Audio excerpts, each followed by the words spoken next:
Okay, so Ramp, very interesting name for a coin after the famous equities Twitter guy, Ramp Capital. So what I'm looking at here is I'm looking at something that just simply absolutely took off as soon as Ethereum stopped going up, right? So it looks like the bulls were chomping at the bit. So it's January 10th. This is a very short-term chart. It's only my 89-minute chart, only because there's not a lot of history for this. So what I can tell you is the second Ethereum stopped going up, Ramp moved, because it's traded versus wrapped ETH on Uniswap.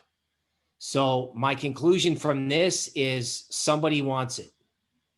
Somebody wants to own this. So this looks like one of these small alts that's going to benefit from a big cap pause. All right. Thank you, Bill.